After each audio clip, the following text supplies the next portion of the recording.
Para mim, a identidade brasileira não existe. Ou, se existir, é apenas como uma criação artificial feita a partir do século XIX, no Sudeste, na capital do Império e depois na capital da República. São criações abstratas, artificiais. Estas construções abstratas feitas por ideólogos muito próximos do poder, ou eles próprios construindo e manipulando o poder estatal, econômico, cultural, simbólico durante 2 séculos, é que elabora algo que nós às vezes entendemos como identidade nacional.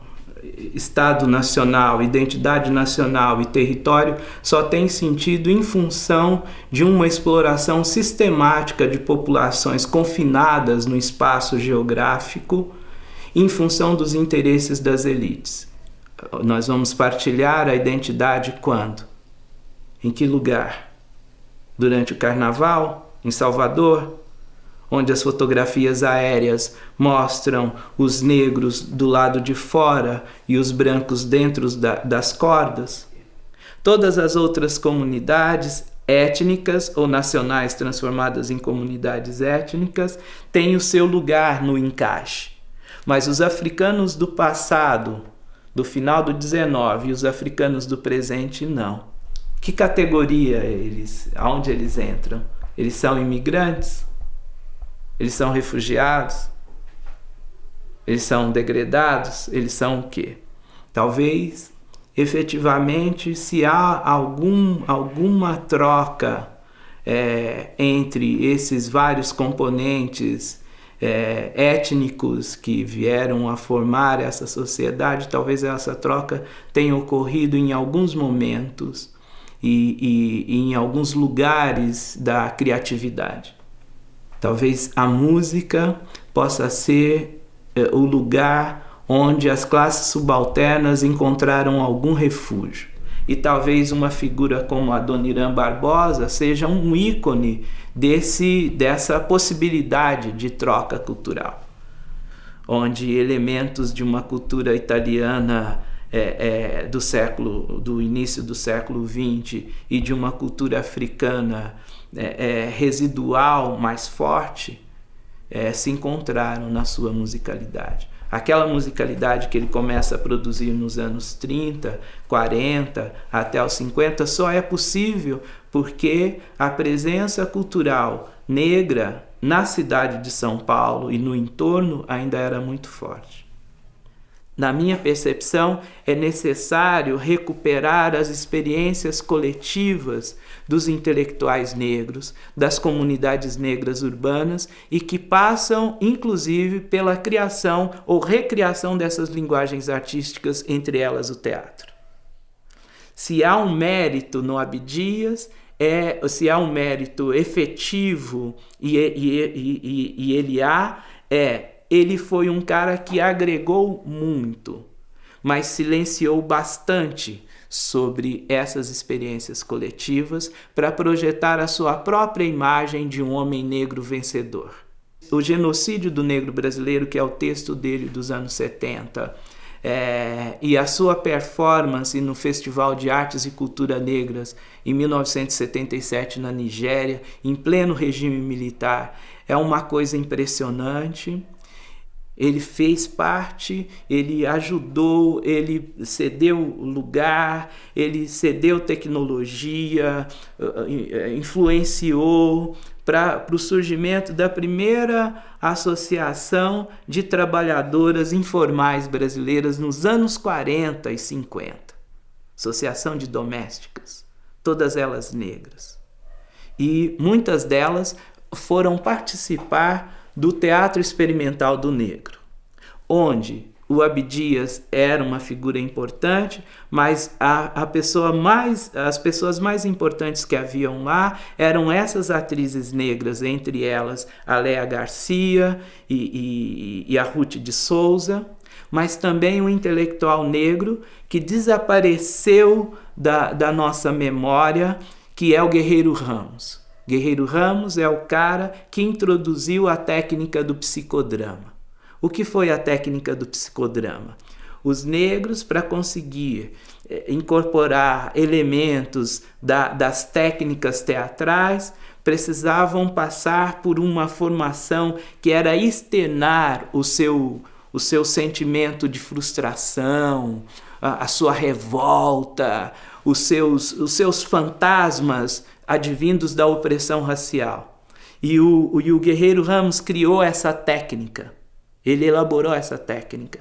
Entretanto, a gente, quando exacerba a imagem do Abdias, a gente apaga a imagem das coletividades negras que estavam na cena.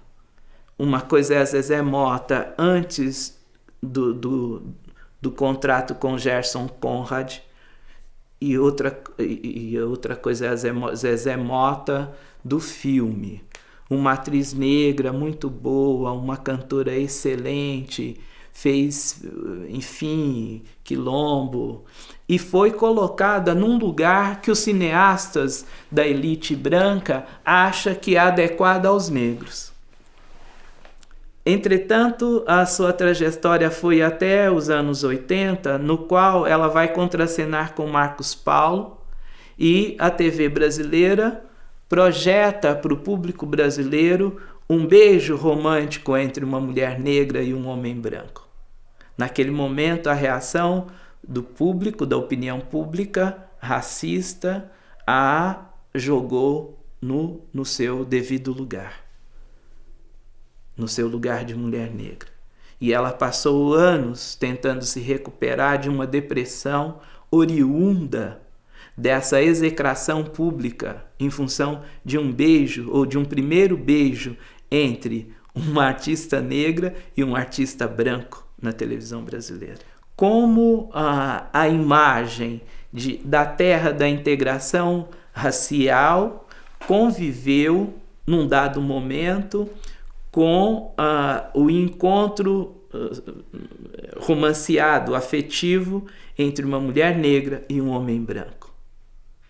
Então, esses são os contrastes da sociedade brasileira.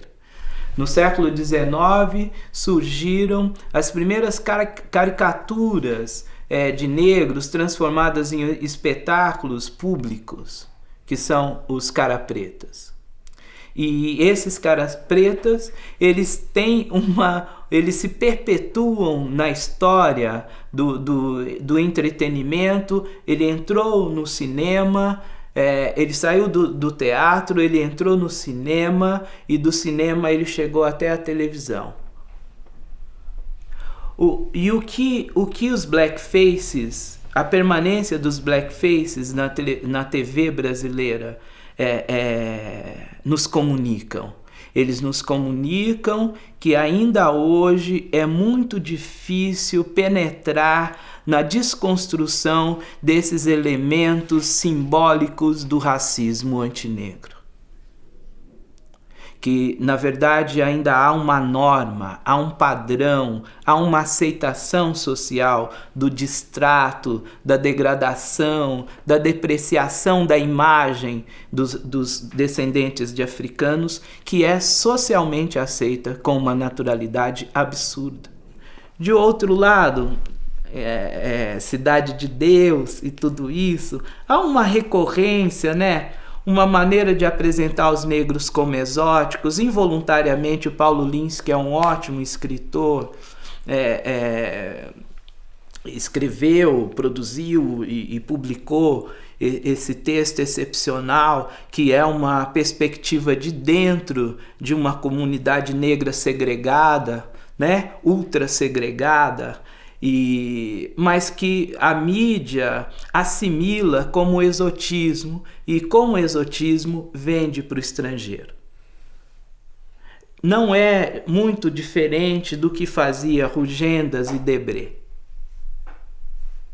E talvez tenha a ver, há uma historicidade das maneiras de representar os negros e as populações anormais.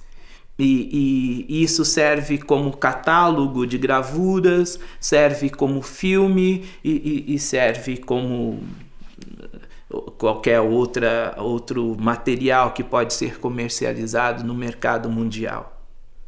Mas não altera em nada a realidade dessas comunidades. Cria uma visão também estereotipada, superficial, mas que serve para a indústria, e não há nenhuma novidade nisso. Então, Joelzito Araújo, ele tem interpretações bastante contundentes sobre isso, embora ele faça concessões típicas de quem precisa também inserir o seu material nos veículos de comunicação, né, privados. Então, eu entendo assim que a negação do Brasil ele tem uma curva, né? Ele vai crítico do começo, quando ele começa mostrando como é que a dramaturgia brasileira construiu um lugar para o negro, né? A teledramaturgia construiu um lugar para o negro, que é o do escravo, né? Das adaptações das novelas abolicionistas do século XIX para a TV, né? O documentário ele tem uma curva, ele vai mostrando criticamente até fechar com Xavier e com o discurso da mestiçagem, né? Vitoriosa. De outro lado, eu sei o que o Bach fala, ou seja, uma dificuldade muito grande de um trabalho excepcional, como é o trabalho do Babun, como é o trabalho do Bach, como é o trabalho, como tem sido outros trabalhos, enfim, a Láfia, grupos de musicalidade negra, onde negros e brancos partilham musicalidade, digamos assim, tem sido uma dificuldade. Eles são confinados mesmo pela cena. Há uma ideia de que há uma cultura universal, e essa cultura universal ela tem matriz europeia, ela é branca, então, olha, os negros devem entrar no universal, mas eles entram no universal como?